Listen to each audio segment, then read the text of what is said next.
Olá, tudo bem? Eu sou o Eduardo, sejam bem-vindos a mais um vídeo do canal do Professor Estrada. Nós temos um vídeo por semana, portanto inscreva-se, clique no sininho, curta e compartilhe os nossos vídeos para ajudar a divulgação do projeto. Vamos aí começar a parte 2 do vídeo da resolução da primeiro exame de 1977 da FUVEST, que nós começamos já na parte 1, dá uma olhadinha na parte 1 se você não viu. Nós resolvemos as primeiras questões da prova e agora nós vamos finalizar na aula de hoje, tá bom?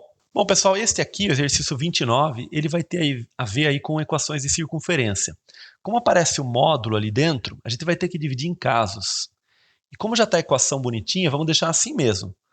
Por quê? O caso 1, vamos dizer assim, o primeiro caso, vai ser o x e o y maiores ou iguais a zero, que na verdade é o primeiro quadrante. O primeiro quadrante, exceto em conjunto com os eixos ali, porque a gente define os quadrantes sem os eixos, né? Quer dizer, x e y maiores do que zero só, mas não vai fazer tanta diferença aqui. Não vai fazer diferença nesse caso, tá? X e y maiores ou iguais a zero. Então, neste caso, vai ficar x menos 1 ao quadrado, porque aí o módulo de x é x e o módulo de y é y, se ambos são maiores ou iguais a zero. Isso é 1. Essa circunferência, x menos 1, é a circunferência centrada na origem, centro 1, 1 e raio 1, porque ali tem 1 ao quadrado. Vamos fazer um esboço dessa circunferência. Como é que ficaria essa circunferência? Olha só, ficaria assim, fazendo aqui do lado, né?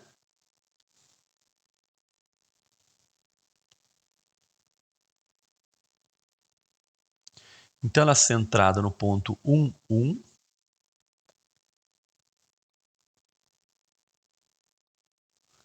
Certo? Então aqui está o ponto 1, 1, o centro dela, né? E o raio dela é 1 também. Tá? Então, ela seria uma circunferência.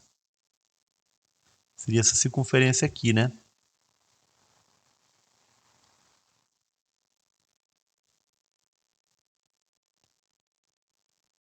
Perdão aí não ficar tão legal a circunferência. Mas é mais ou menos essa ideia, né? Ó. Circunferência centrada no ponto 1, 1 e de raio 1. Certo? É isso. Tá? Essa circunferência. Isso nos deixa aí com as alternativas para descartar. Alternativa B, não pode ser. Alternativa C, né? E vamos ver o restante aí, como é que fica. Tá? O caso 2,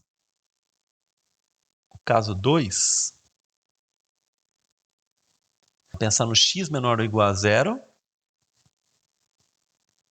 e no y maior do que zero, que agora sim é o segundo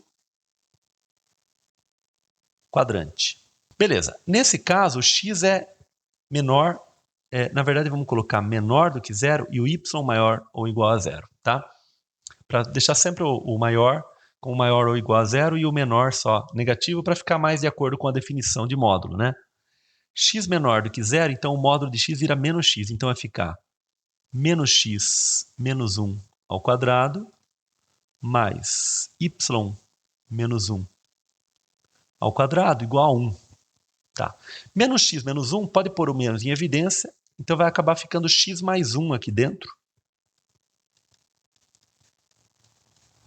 Menos 1 ao quadrado igual a 1, né? Menos em evidência, menos 1 ao quadrado, fica dessa forma.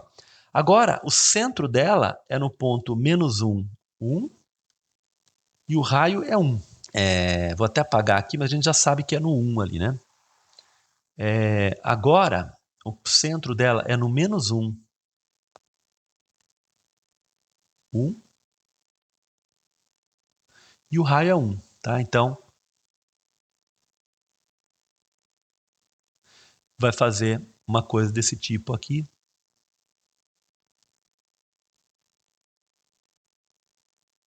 Olha só, fazer assim, certo? Então aqui o centro é 1, 1, né? Então aqui é 1, 1. Aqui é menos 1, 1, né? E o raio é 1, certo? Então nós ficamos aí entre... Teria que eliminar também a alternativa A, alternativa E também, ficaria com a alternativa D, tá? Vamos só dar uma olhadinha nas outras, os outros casos, né? Ó, o caso 3, embora já tenha finalizado, né? Vamos pegar no terceiro quadrante agora. No terceiro quadrante, o x é menor do que zero e o y é menor do que zero. Tá? Então agora no terceiro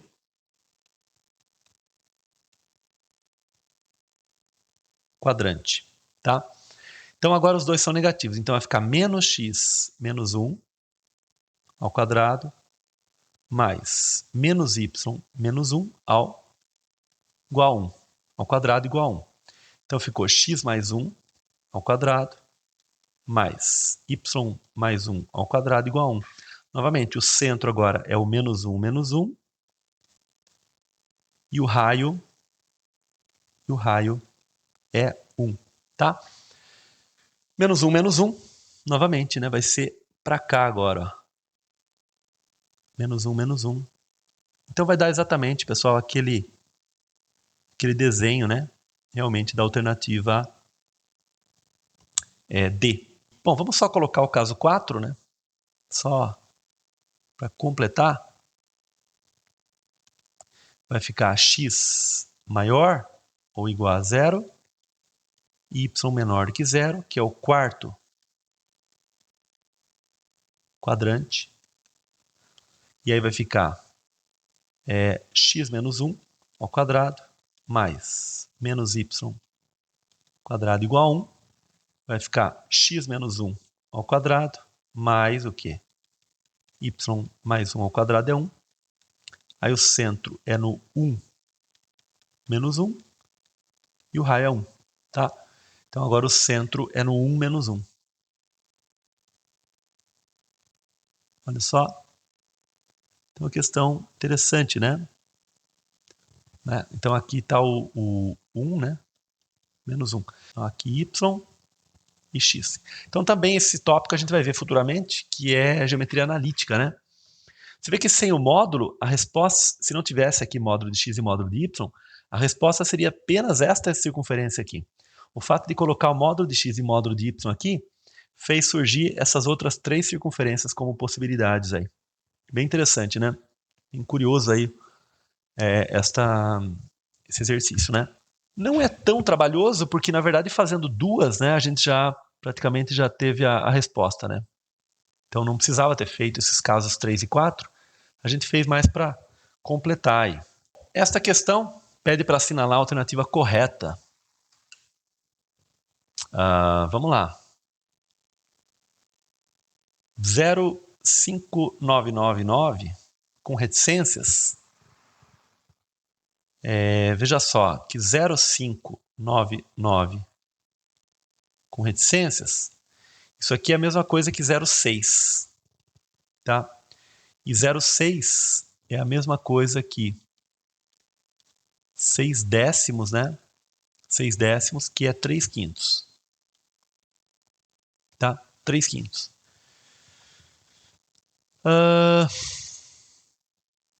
Bom, 0,6 obviamente é menor do que 2 terços, que é 0,666, né? 0,666. Então 0,6 é menor, né? Vamos tomar cuidado aqui. Vou comentar aqui, né? 2 terços é o que? 0,666 reticências, né? Então, esquecendo essa do meio, do 0,6 para o 2 terços, para o 0,666, tá certo. Daqui para cá tá certo, daqui para cá. Por que foi interessante a gente ver isso aí? Porque a D e a E a gente pode eliminar, né? Porque aqui ela está dizendo que o 0,666 é menor do que 0,6. Isso não é verdade, tá? Então, o D e o E a gente pode eliminar. A questão é saber como é que se enquadra esse 2 sobre raiz de 5 mais 1, tá? Então, olha só. Vamos ver se a gente consegue observar o seguinte, né? 2 sobre raiz de 5 mais 1. Se a gente tem uma fração, Bom, isso não é bem uma fração porque o denominador não é um número inteiro, mas é uma razão, né? Se a gente tem uma razão, quando o denominador diminui, aumenta a fração. Quer dizer, se eu escrever isso aqui, ó, 2, no lugar do raiz de 5, eu colocar raiz de 4 mais 1, a gente diminuiu o denominador, portanto, aumentou a fração. Agora, isso aqui é 2 sobre 2 mais 1, que é 2 terços. Tá, então, o 2 sobre raiz de 5 mais 1 é menor do que 2 terços. Ó, então, o maior não pode ser. É menor, na verdade, que 2 terços. Então, a gente eliminaria a alternativa B. Agora, com relação a comparar aí o 2 sobre raiz de 5 mais 1 com o 0,6, vamos fazer de um jeito, pessoal, da seguinte forma, ó. Veja só, o que é o 2 sobre raiz de 5 mais 1? Vamos imaginar que ele seja maior do que o 0,6, que é 3/5. Certo? Vamos imaginar que isso aqui é verdade. Tá? Porque a gente está entre essa e esta, né? Entre esta e esta. O maior de todos é o 2 terços. Tá. Vamos imaginar que esta é verdade. Bom, olha só. Se isso for verdade, 6 somente C, isto é verdade, 6 somente C, multiplicando cruzado, isso é verdade, 6 somente C, 10, é maior do que 3 raiz de 5 mais 3. Que é verdade, 6 somente C, 3 raiz de 5 é menor do que 7. Bom, mas como a gente tem dois valores positivos, isso aqui vai ser verdade, 6 somente C, 3 raiz de 5 ao quadrado é menor do que 7 ao quadrado. Isso porque são números positivos, tá?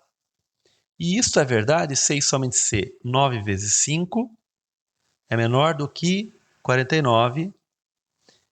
6 somente C, 9 vezes 5, 45 é menor do que 49. Bom, olha só, essa é uma estratégia bem interessante, pessoal, porque a gente chegou que 45 é menor do que 49. E o que é a verdade, tá? Isto aqui é uma verdade. 45 é menor do que 49. Mas todas as implicações aqui foram do tipo 6 somente C. Ou seja, eu posso ir voltando. Então, se isso aqui é verdade, então isso aqui é verdade. Então, realmente, esta é o item A, que é o correto. Tá? Então, é uma estratégia interessante, né? A título de curiosidade, né? Estou fazendo uma prova, mas tem uma calculadora em mãos aqui. Então, eu vou colocar para vocês quanto que é 2 sobre raiz de 5 mais 1. Isso já não precisaria, né? Não faria parte. É 0,618 aproximadamente, tá? Isso é um... Agora, vendo o valor, é claro, né? Me ocorreu uma outra forma até de pensar aqui. E de fato, né, o 0,618 é maior do que o 0,6, que é menor do que 2 terços. Uma outra forma de pensar é pensar no inverso, né? 2 sobre raiz de 5 mais 1. O raiz de 5 mais 1 sobre 2, que é o inverso, ele é a razão áurea, tá? É a razão áurea. Que é a razão entre os termos para o qual converge os termos sucessivos da sequência Fibonacci, né? Enfim, o número de ouro, né? Então, a razão áurea. Então, o que a gente chama comumente, a gente chama de φ, né? Que a gente sabe que é aproximadamente 1,618. A gente quer saber se o 3/5 é menor do que 1 sobre φ, né? Porque isto aqui é exatamente o inverso da razão áurea. Mas isso vai ser verdade, 6 somente C, o φ é menor do que os 5 terços, que é o quê? 1,666 reticências, né? Então, e é verdade, né? O φ é 1,618, é menor do que 1,666, etc. Tá? Então, uma outra forma de argumentar, pensando na razão áurea, né? Mas, enfim, questãozinha um pouco chatinho, né? De fazer esse tipo de coisa, de comparação, mas é interessante até. Questão 31 diz o seguinte, que o móvel parte de A e segue numa direção que forma com a reta AC um ângulo de 30 graus. Sabe-se que o móvel caminha com uma velocidade constante de 50 km por hora. Após 3 horas de percurso, a distância a que o móvel se encontra da reta AC é de... Bom, então vou fazer um desenho, né? Então ele parte do ponto A, o móvel, né? Ele parte do ponto A e segue numa direção que forma com a reta AC, ó, AC, e ele faz uma direção que faz um ângulo de 30 graus com a reta AC. Então ele vem nessa direção aqui, ó. Ó. Opa.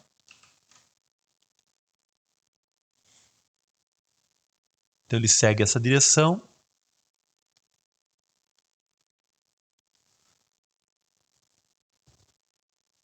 Que forma aí 30 graus com a reta AC, tá? O móvel caminha com uma velocidade constante de 50 km por hora. Após 3 horas de percurso, a distância a que o móvel se encontra da reta AC... então, o que vai acontecer? Após 3 horas, vai estar nesse ponto aqui, ele vai estar a 150 km, né? 150 km, porque são 3 horas de percurso a uma velocidade de 50 km por hora. Então ele vai estar aqui a 150 km do ponto A. E ele quer saber a distância a que o móvel se encontra da reta AC. Então ele quer saber, olha só, ele quer saber essa distância D aqui, tá? Então, exercício simples de trigonometria. Então, vamos aplicar aqui o seno, né? Seno de 30 graus, que a gente quer o cateto oposto, e a gente sabe que a hipotenusa é 150, certo? Portanto, D 150, seno de 30, que é meio, ou seja, 75 quilômetros. Então, essa é uma questãozinha bem fácil, né? Bem tranquilinha essa questão. 75 quilômetros aqui. Esta questão 32, ele pede para assinalar a alternativa correta. De geometria espacial, né? Se dois planos forem perpendiculares, todo plano perpendicular a um deles será paralelo ao outro. Isto é falso, né, pessoal? Isso é falso. Bom, é difícil fazer um desenho para cada uma das questões, né? Ó, se você tem um plano aqui,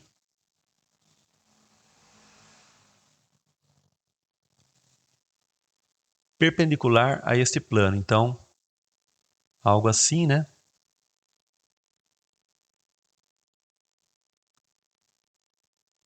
Ó. Aqui a gente teria que fazer tracejado.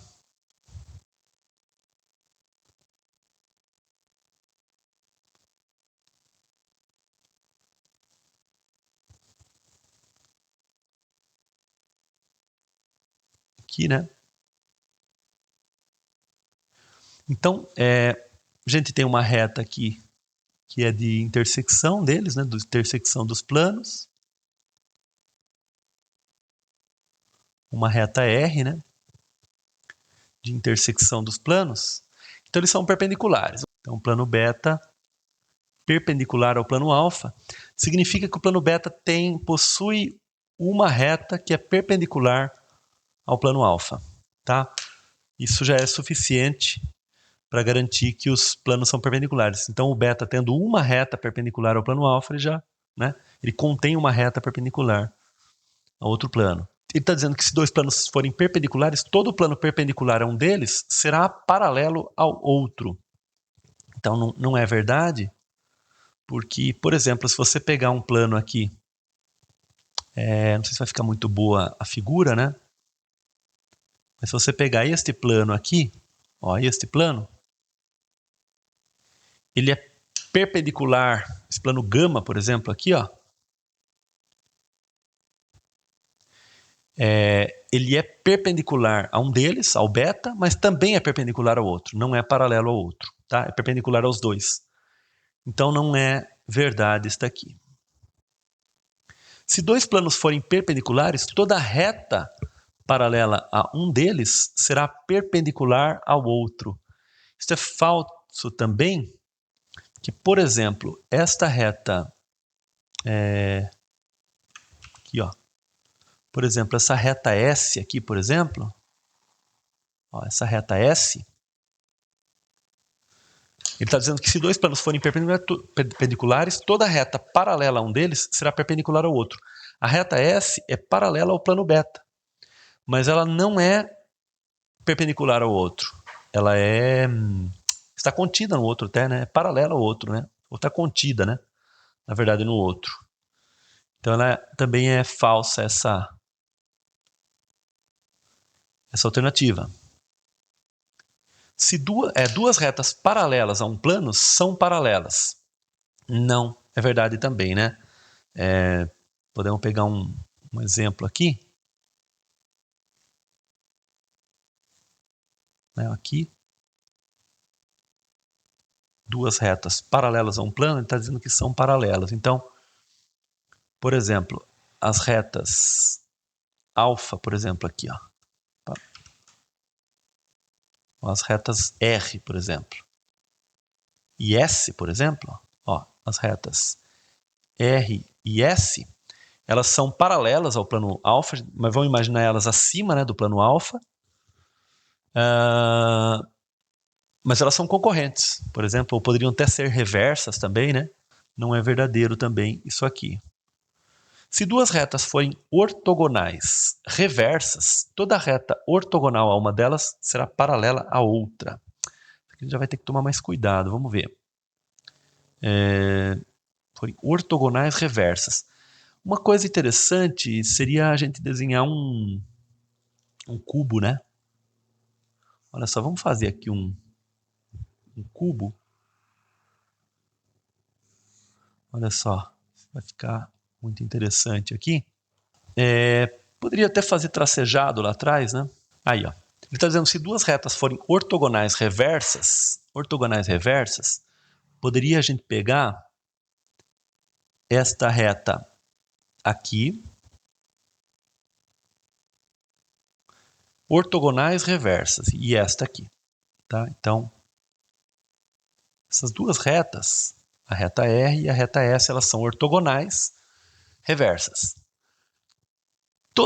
Supondo que é um cubo aí, né? Toda reta ortogonal a uma delas será paralela à outra. Toda reta ortogonal a uma delas será paralela à outra. Bom, é falsa também, né, pessoal? Essa também é falsa, porque a gente pegar esta reta aqui, ó, por exemplo, ó, essa reta aqui da face superior aqui do cubo, ela é ortogonal a R, mas é reversa a outra, mas não é paralela a outra, não. É uma reta ortogonal, essa reta T aqui então, né? No caso, essa reta T,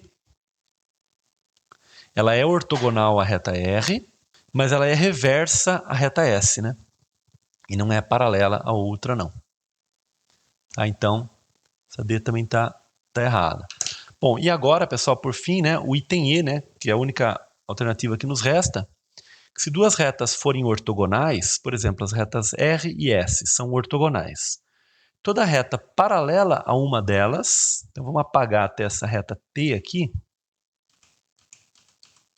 Ó, toda reta paralela a uma delas, então, por exemplo, toda reta paralela à reta R é ortogonal à reta S, tá? Isso já é verdade, tá? Só que aqui tem um detalhe, pessoal, que ele considera, em materiais mais atualmente, o mais comum é considerar que as retas ortogonais, elas necessariamente vão ser reversas, né? Então, poderia dizer assim, mas a gente diferencia atualmente em perpendiculares, quando formam 90 graus e se encontram, né? Então, são concorrentes perpendiculares, então, são concorrentes formando 90 graus, então são perpendiculares. Agora, são perpendiculares, mas não se tocam. Então, aí são ortogonais. Então, ortogonais necessariamente são reversas. Mas ele não faz assim, tanto é que pelo item B, né? Pelo item D, você já percebe que ele fala em retas ortogonais reversas, né? E aqui no item E ele fala duas retas ortogonais. Então, ou pode ser ortogonais reversas, então qualquer reta paralela a uma delas é ortogonal à outra. Então, por exemplo, vamos pegar, sei lá, uma reta aqui, por exemplo, ó, paralela à reta R, vai ser perpendicular ou ortogonal, vai ser ortogonal à outra, né? Inclusive quando forem perpendiculares, né? Então, se no lugar da R e da S a reta considerada no lugar do R, né, fosse essa reta aqui,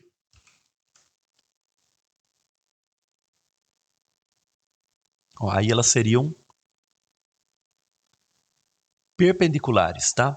Aí seria o que a gente chama de retas perpendiculares. Mas ele está dizendo que isso também é ortogonal. Quer dizer, ele não está exigindo que para ser ortogonal que elas sejam reversas, né? Então aqui no lugar da reta R, a gente teria essa outra reta R aqui, por exemplo.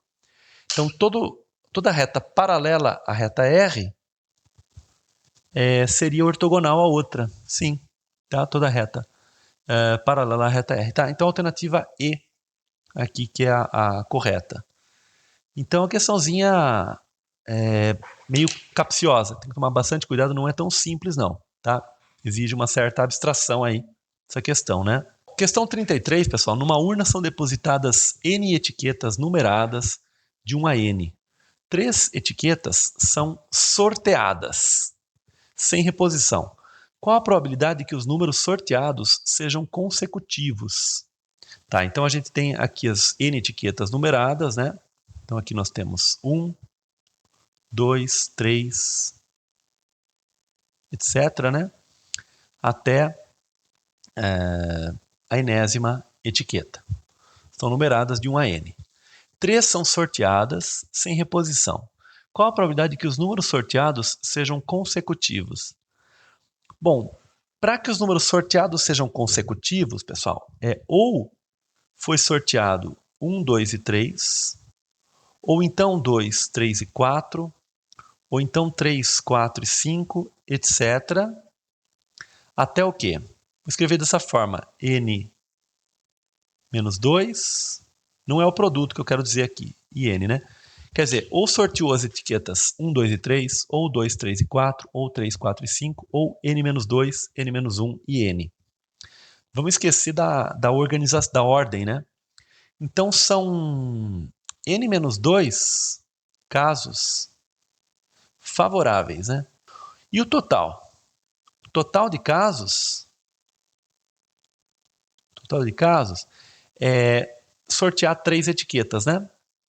Combinação de n 3 a 3. Então, a probabilidade vai ser o quê? N menos 2 dividido pela combinação de n 3 a 3.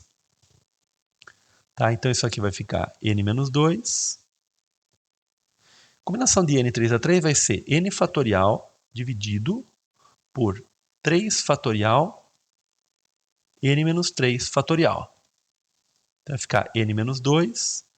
Eu vou multiplicar pelo inverso ali, vai ficar vezes, agora é vezes mesmo, né?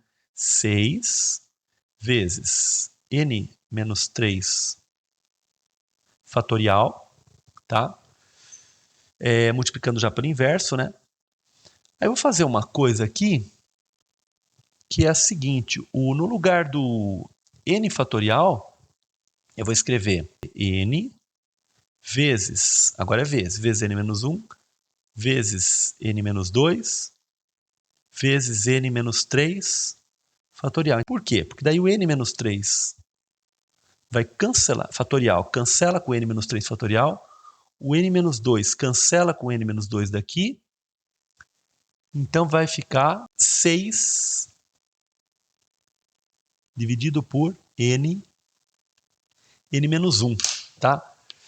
Ah, tá sem alternativa aqui, tá? Mas é que ele escreveu do outro jeito.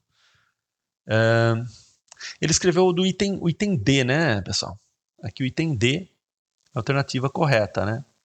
Porque se você desenvolver aqui embaixo, fica n vezes n menos 1, vezes n menos 2 fatorial, cancela, e em cima fica 6. Então ficou 6 dividido por n menos 1. Tá? Ele só escreveu de um outro jeito, mas, modéstia à parte, eu acho que o jeito que ficou ali pra gente aqui, né, ficou mais interessante, né? Eliminou aí o fatorial da jogada. Bom, esse é um exercício de matrizes, né? Também já caiu o determinante, mas esse é um exercício de matrizes. Ele diz as matrizes A, matriz 4 por 7, matriz B, matriz 7 por 9, ele dá as leis de formação ali das matrizes, e ele pede o elemento C, 6, 3. Bom, pessoal, e essa questão aqui, ela tem uma pegadinha aí, viu? Por quê, ó? Ela é uma pegadinha que acaba facilitando bastante a questão, na verdade, tá? Porque ele pede o elemento 6, 3, o elemento da linha 6, coluna 3.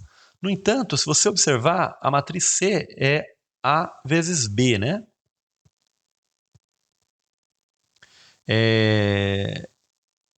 E o que acontece? A matriz A ela é uma matriz 4 por 7, e a matriz B ela é 7 por 9. Portanto, a matriz C, né, que é A vezes B, ela é uma matriz 4 por 9. Tá? Ela é uma matriz 4 por 9. Então ela tem 4 linhas e 9 colunas. Então não vai existir o elemento da linha 6, coluna 3. Né? Então, C, 6, 3 não existe. Tá? Então é uma questão mais, digamos aí, conceitual, né? Tá? Mas é um detalhe importante aí a se observar que a matriz resultante ele é 4 por 9, então não existe esse elemento aí. Essa questão, pessoal, 35, ele diz o seguinte, que o A e o B são números naturais e P é um número primo. Ele está dizendo, se P divide A quadrado mais B quadrado e P divide A, então P divide B. Então, primeiro, o que significa, né, um número dividir outro? A definição mais clássica aí, a gente diz assim, olha, que o número x, né, divide y, se existe um n, né, vamos dizer assim, um n inteiro, tal que y é igual a nx, tá? Y igual a nx. Então, x divide y. Por exemplo, né, o 2 divide 6. Pois o quê? Pois 6 é o quê? É 3 vezes 2, tá? Então e mesma ideia de múltiplo, tá? Um número divide outro, significa que aquele outro é múltiplo, né? É um divisor. Ou quer dizer, o x é divisor do y. Agora, tem alguns casos particulares, o zero não divide nenhum número. Por exemplo, o zero nunca vai poder dividir, por exemplo, o zero só pode dividir o zero, se quisesse ser bem rigoroso, né? Porque o zero divide 3, por exemplo? Não, porque 3, como é que você vai achar um número que multiplicado pelo zero dê 3? Não tem como. Quer dizer, n vezes zero nunca vai dar 3. Agora, o contrário já é verdade, né? Por exemplo, 3 divide zero. Pois 0 é igual a 0 vezes 3, tá? Então, todo número divide o zero. Agora, olha só. A alternativa A, ela está dizendo assim, que P divide A quadrado mais B quadrado. Então, P divide A quadrado mais B quadrado. Logo, A quadrado mais b quadrado é igual a n vezes p, tá certo? N vezes p. Mas a gente sabe que o p divide o a também, certo? O p divide o a também.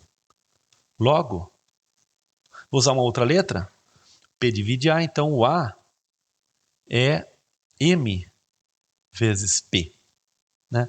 Então, juntando esses dois, a gente vai ter que, como a quadrado mais b quadrado é np, então a gente vai ter que mp, que é o a, ao quadrado, mais b quadrado é igual a np, certo? Então, o b quadrado é igual a np menos m ao quadrado, p quadrado. Ou seja, b quadrado é n menos m ao quadrado p vezes p. Então, daqui, a gente tira p divide o b quadrado. Mas se o p divide o b quadrado, então o p divide o b, tá? Porque o p é primo, tá? De uma maneira mais simples, a gente poderia dizer assim, ó, b quadrado, em vez de usar todo aquele pedaço ali, n menos m quadrado p, usar só um L vezes p aqui. B quadrado igual a L vezes P.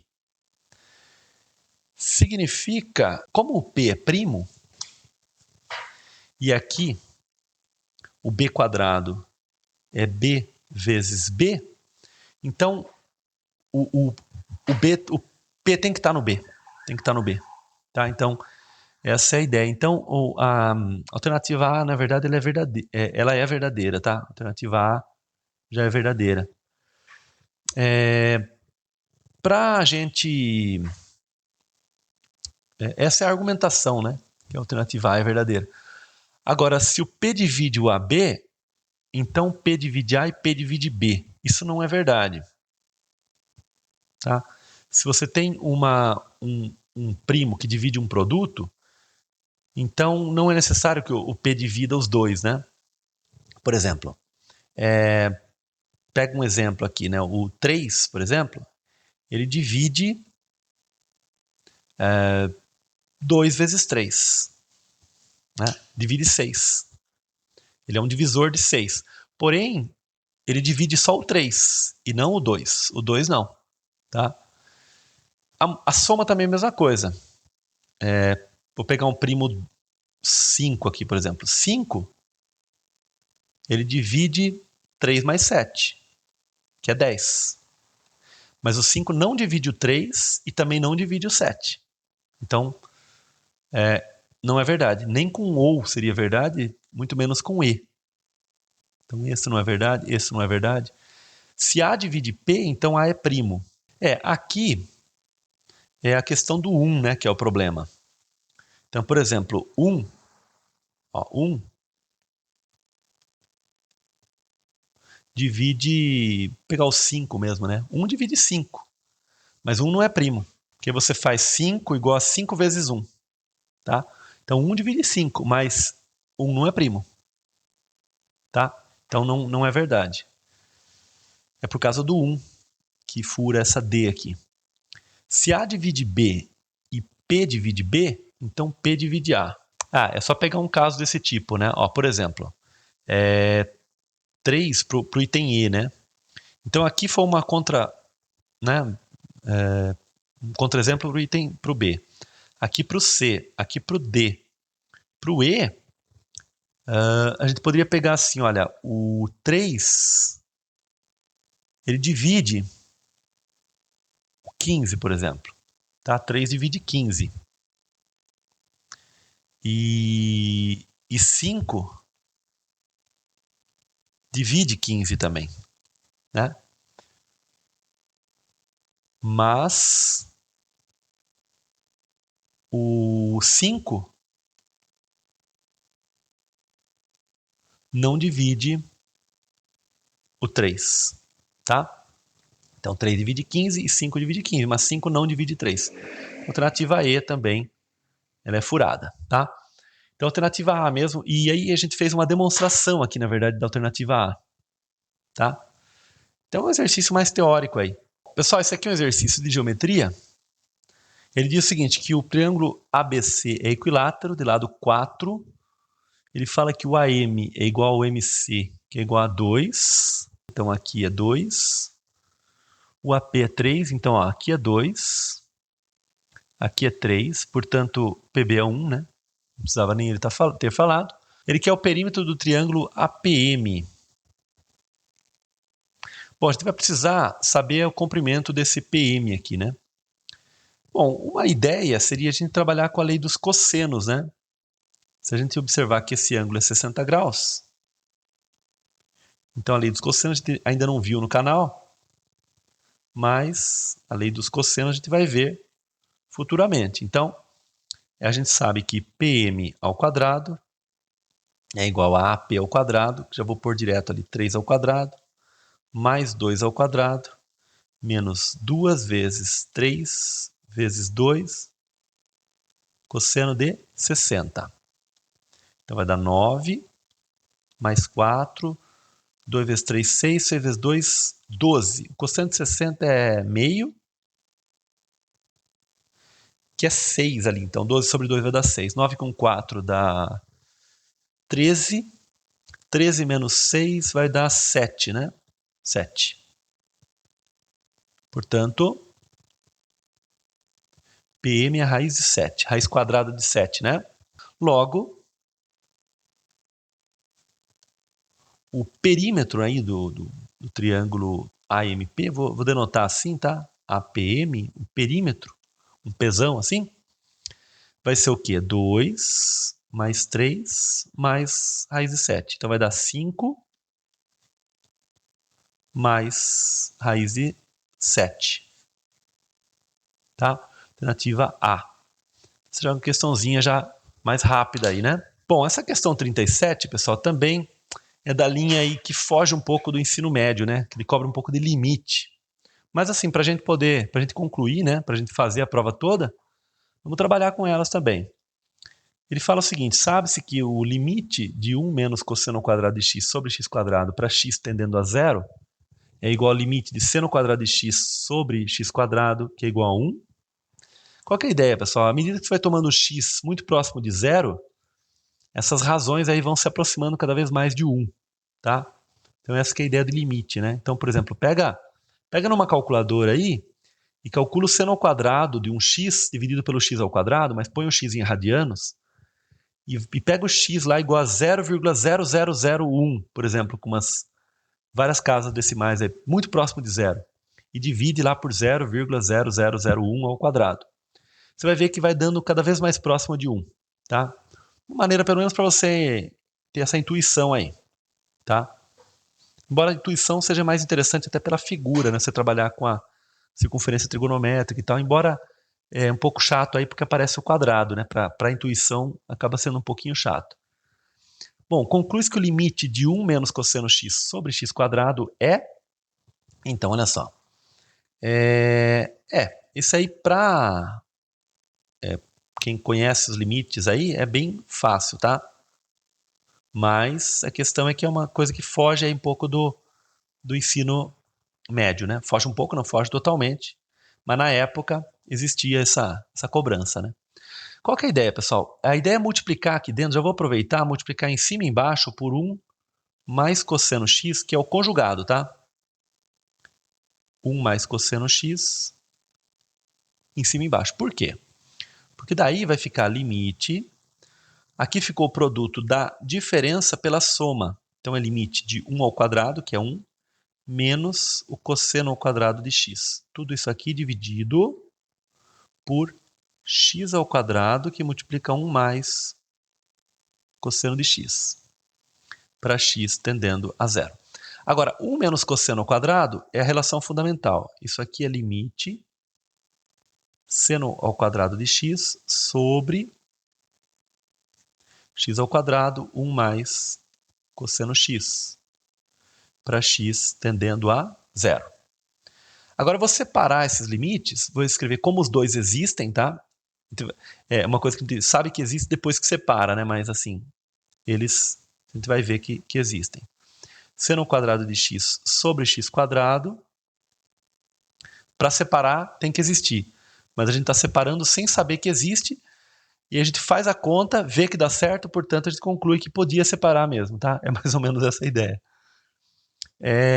Vezes o limite de 1 sobre 1 mais cosseno x. O ideal seria primeiro separar, ver que dá certo e aí juntar. É isso que seria o mais rigoroso, né? Seno quadrado de x sobre x quadrado ele deu pra gente, que esse limite é 1. É 1 menos cosseno quadrado é seno quadrado. Tá? Daqui para cá, pessoal, ele usou a relação fundamental. Mas enfim, esse aqui é 1 que ele deu pra gente. E aquele outro limite, ele não tem indeterminação no zero. Então eu posso substituir o x por zero. Então quando o valor que tiver dentro lá não tiver indeterminação, o que eu quero dizer indeterminação, pessoal? Se você substituir o x por zero aqui, seno de zero é zero. E zero ao quadrado é zero. Então dá zero sobre zero. Então dá uma indeterminação, zero sobre zero. Isso aqui não é uma indeterminação. 1, o cosseno de zero é 1. 1 sobre 1 mais 1.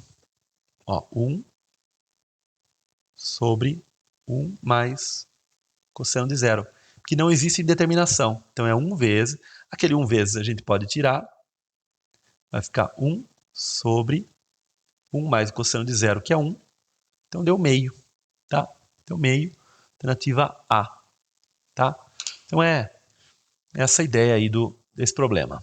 Bom, esse 38, pessoal, para finalizar, é a última questão da prova. Ele fala o seguinte: um tetraedro tem um triedro trirretângulo de arestas A, B e C e está circunscrito a uma esfera de raio R que tangencia as faces do citado triedro em P, Q e R.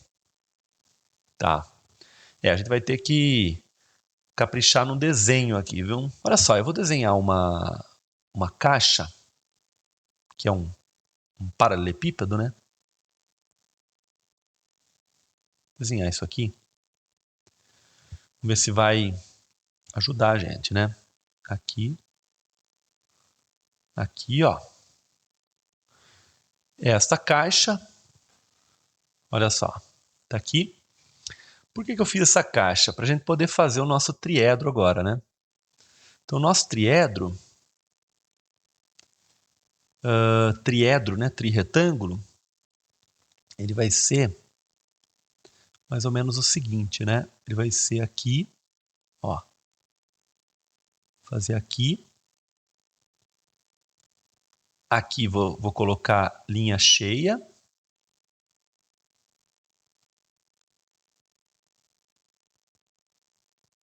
Ó.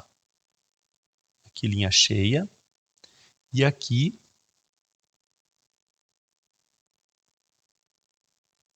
aqui. Tá? Então ficou uma figura mais ou menos assim. Aqui eu vou colocar também o tracejado, ó. Aqui, tá? E aqui também a gente coloca um tracejado aqui também. Ó. É a parte que está lá dentro da figura, tá? Então seria esse triedro aí, né? De arestas aí, né? No caso, A, B e C. Vou colocar aqui. Aqui A. B, né? E C aqui dentro, tá?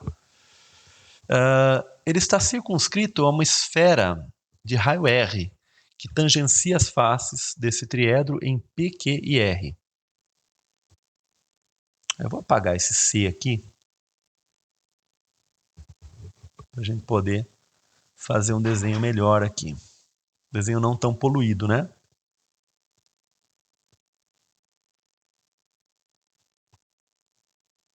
Olha só, a nossa esfera,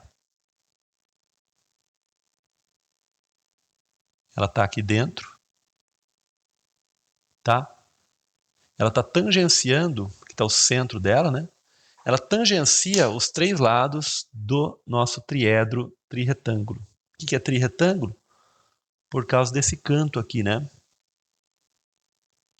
Esse canto aqui, tudo 90 graus, ó. Tá? Eu não vou escrever isso aqui, mas é essa a ideia. Os lados do triângulo PQR são... pessoal, essa é uma questão, é a única questão da prova que eu tive que dar uma pausada aqui no vídeo para dar uma pensada um pouquinho melhor aí. Peguei um papel aqui, dei uma rabiscada e, na verdade, pelas alternativas, até eu achei que era uma questão um pouquinho mais difícil, né?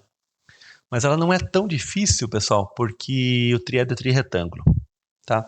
Então, olha o que acontece aqui. A dificuldade maior aqui é a visualização. É maior do que a dificuldade de visualização, maior do que a dificuldade em si, né? O que acontece? Por ser um triedro trirretângulo, esses ângulos aqui formam 90 graus, né? Aqui, ó. Esses ângulos formam 90 graus. Aqui, tal, 90 graus, né? Portanto, os pontos de tangência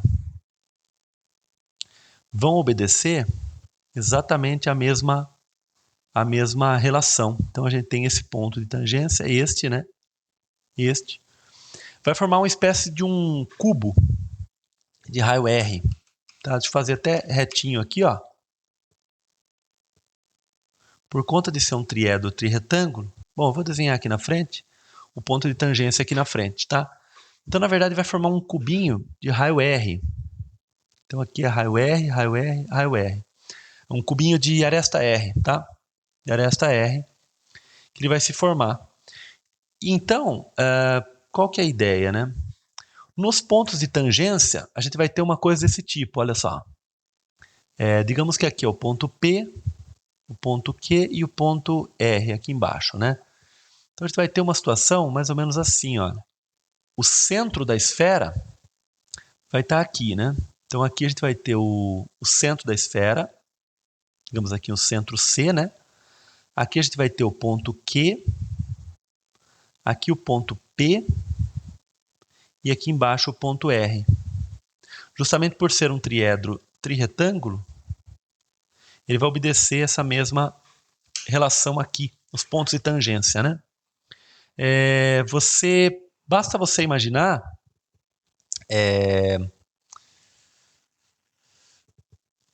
basta você esquecer, a princípio, essa face aqui.